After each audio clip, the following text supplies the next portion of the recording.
Hey guys, welcome back to the channel. It's been a little while, but today I wanted to talk about something that I think is pretty important, something called Reformed Arminianism. What is meant by Reformed Arminianism, how we are to understand it, why the term has been created in the first place, things like that. Now the reason I'm talking about this is because it's very important when we discuss theology that we understand why we're making new terminology. When new terminology is used, it's important that it's helpful. If it's not helpful, it's important that it be discarded. Now, the main reason this has been brought up is because Arminians have complained that Reformed theology is more than Calvinism. Now, this is certainly the case. But just because Reformed theology is more than Calvinism does not make Arminians Reformed. So, when the Synod of Dort had their argument with the Arminians, and there was the argument there and the tension there over soteriology, the Arminians, they broke off. They broke off from what was the current ongoing Reformation. They were the splinter group. But rather than arguing who is the splinter group and who wasn't, we need to ask ourselves who is lining up with the reformers before them. The second generation of reform with Beza and Arminius and all that, that's all well and good, but we need to go back and discuss, well, what is the core views of Reformed theology? What things are the earlier reformers defending, along with their Lutheran brothers and sisters? So what is that core? Now, obviously, it's the five solas and it's other things, and we're going to get into that. But the main issue is that Arminians complain that Reformed theology is more than Calvinism, and I've been saying that for long time. Reformed theology is more than Calvinism. Reformed theology is a view in the church. It's a view of the sacraments. Reformed theology is a view of the covenant, something that us and the Arminians can agree on sometimes. So it's a whole system of theology. It is not just Calvinism, and that's very, very true. But to say that there is anything about Arminianism that is Reformed, now we have an issue. So, Reformed theology has always had a confession. There's always been standards to beliefs since the beginning. There's always been catechisms and confessions and things of that nature. Now, the Arminians made one of those in 1621. They had an Arminian confession. And the Arminians also, to some extent, accepted the Heidelberg and the Belgic, though they rejected the canons of Dort. Now, it would make the most sense when someone says they're a Reformed Arminian that they're going back to this classical view of Arminianism, that they're not a Molinist, certainly, that they don't hold the governmental view of atonement and all these other things. So it would make the most sense for Reformed Arminianism to mean those who affirm the 1621 Arminian Confession, or those who believe in the Heidelberg and the Belgic documents, but they have a counter document to the canons of Dort, the 5 points of Arminianism. So the 5 points of Arminianism with those two documents. Now, if someone were to say, that is my position, and I am a Reformed Arminian because this is during the time of the Reformation, and I am affirming these documents, then I would say, yeah, that's the proper way to understand that term. Great. The problem is that's not how the term is being used. How it's being used is Free Will Baptists are saying, we're Reformed. Now the question is, in what way is their theology Reformed? Well, they'll say we're not dispensational, we're covenantal, and we believe in the imputation of the righteousness of Christ. And we have a Reformed ecclesiology. Okay, and that's really good. Those are good points, and I applaud you for that. But it's important to understand that there's differences between that and the rest of the Reformation, apart from Calvinism. And it's also it's important to understand that there is differences within that group, that this is not a monolithic group, but this is a group that has a broad range of things that can fit in with Reformed Arminianism. So getting on to the differences, again, we've already addressed the confession. These confession that the Free Will Baptists use is rather broad. It's not as specific as the 1621 Arminian documents or that of the Heidelberg and the Belgic documents. So these are less specific. They're lesser caliber of document. They're not as in-depth or as focused or covering as many topics. They allow for more freedom in belief, in a sense. There's also going to be a difference with church structure. The Reformed churches have always been really big on accountability, on having a church structure where pastors are being pastored. Martin Bucer speaks about the chief pastor acting as the role of bishop. John Calvin had the doctor as a role within his ministry. The idea has always been that there have to be those who are pastoring pastors, that there has to be an accountability. Now, in a free will Baptist system, you're not going to get that to the same extent. Then we also come to the issue of monergism. Now, the Arminians want to focus on Calvinism, that we're not Calvinists, but we're still Reformed because of these 2 or 3 things.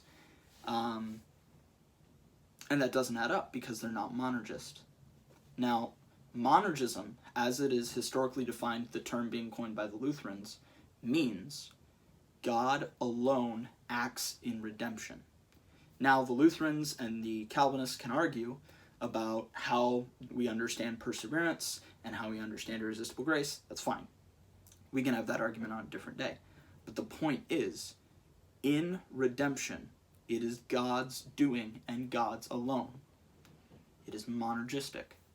Now, there are those in the Reformed Arminian camp who are saying, no, we're conditional monergists, which, of course, destroys the point of the term monergism.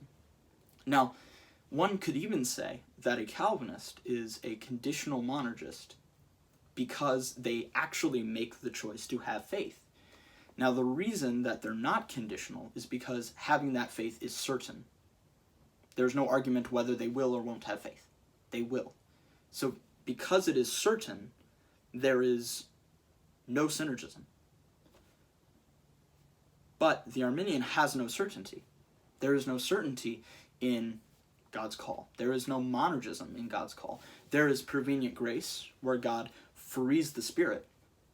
But after that, there's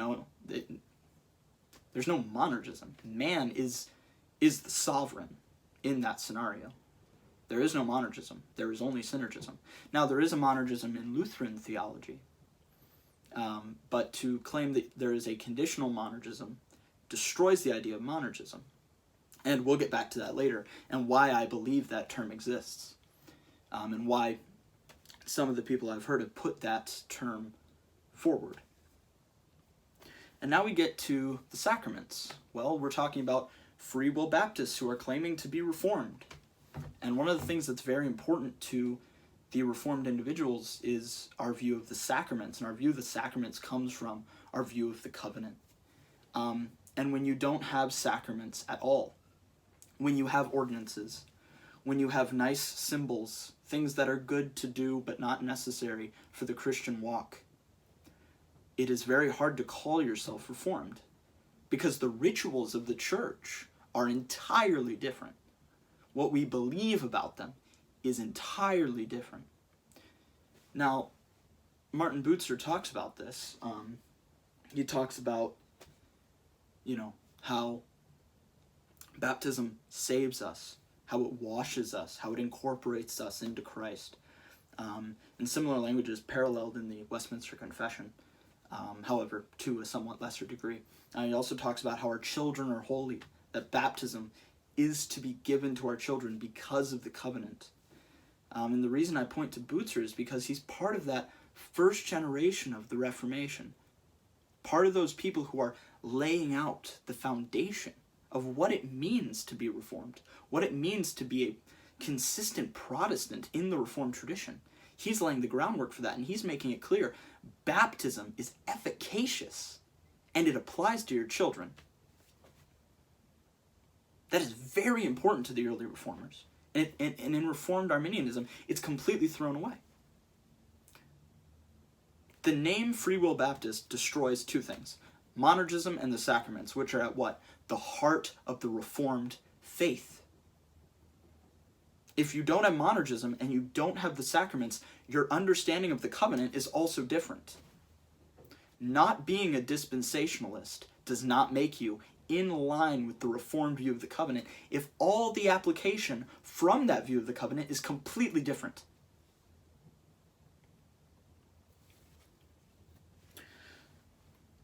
three similarities: covenant, penal substitution, and eschatology. These are the three similarities. Now, as I've already shown, the view of the covenant has completely different application throughout the rest of their theological system. So the view of the covenant is in a somewhat similar way, but in its application completely radically different in how it's worked out in the life of the church, which is entirely relevant for how we're going to define ourselves as those who hold certain theological positions. Same with eschatology. Now, the discussion that I've seen about Reformed Arminianism has been very open, very broad. Yeah, you can hold this and be a Reformed Arminian. You can be a Molinist and be a Reformed Arminian. You can basically hold, it seems like, anything other than open theism and be a Reformed Arminian. So it doesn't seem consistent. It's not tight. It's not well put together, and therefore it's not helpful as a theological name, as something that we label ourselves with. It's not helpful. It only hinders.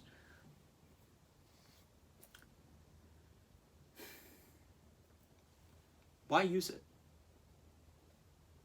Why have the term? Why call yourself a Reformed Arminian? Now, again, the point of a theological term is to say, you're this. Okay, and now I understand everything around that, and I can engage in a discussion with you based on what you said. Now, if someone says, I'm a Reformed Arminian, well, I have to ask them a series of questions. What's your view on eschatology? What's your view on the covenant? What's your view on penal substitution? So the 3 points they agree on, many of them are subject to change, and the application is completely different. So in what way are they Reformed? Because the only answer seems to be Arminius was a reformer. And that's well and good, but everything that made Arminius Reformed, you don't have. Because Arminius would have then had to be Reformed in spite of his soteriology, not because of it. So if the way you run church is different, if the way you practice the rituals of the church is different, if the way you apply your covenant theology is different, you're getting a failing grade here. All right, you're not going to pass the Reformed exam. All right, you're getting a D-. Because even the things that you claim to agree on, you don't truly agree on once you take it to the next step. Not being a dispensationalist and believing that Christ's righteousness is imputed to you by the grace of God doesn't make you Reformed. All it does is establish that you understand basic Protestant truths. But Reformed theology is separate in many, many distinct ways. I believe that this term was made for one reason, and one reason alone. It was made so that Arminians could feel more historically rooted. It was made so Arminians can say, I am a Reformed Arminian. I am in line with Jacob Arminius, who was, who was a part of the Reformation. They want to hold on to Reformation heritage. But you can't. You can't. Your views on the will run in the face not of Calvinism, but of monergism, which is the position of all Reformed thinkers from the beginning, both Lutheran and non-Lutheran. Before Calvin even was on the scene, this was the position. No matter where you go, how you put it, your theology is not Reformed. We have few points of agreement, and that's fine, but this is not a helpful term. If you want to be helpful, make a better term, or hurry and define exactly what you mean.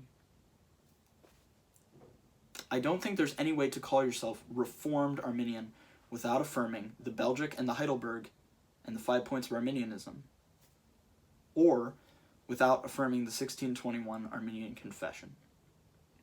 You have to be historically consistent. You cannot make things up. We cannot come up with new terminology just so we feel good. Now, I've been rather heated in this video. Maybe that's not the correct approach. I didn't mean for it to come off as aggressive, and I don't want my Arminian brothers and sisters to think that I don't love them and appreciate them, but I do care about truth, and I care about theological discussion. And when we do things to hinder our dialogue as brothers in Christ, we're doing ourselves a disservice. If we want to deal honestly, we need to deal honestly. So I reject the term Reformed Arminian because it's ahistorical in every way. Jacob Arminius, cool. We can call him a reformer if you want. We can shake hands and walk away. But don't call yourself reformed when you're not. It's not because I care about my group. It's not because I'm, all cagey, what have you. There's problems with Reformed theology. Of course there are. We emphasize tulip too much. Got it. You're right. But this isn't helpful. If we're going to make up words, they need to be helpful and they need to be honest. Words like conditional monergism and Reformed Arminian are contradictions. And I don't think we should use them anymore. Again, I apologize for being so upfront with this, but I am very concerned about it. So, thank you all for watching. Hope you enjoyed the video, and I will see you in the next one.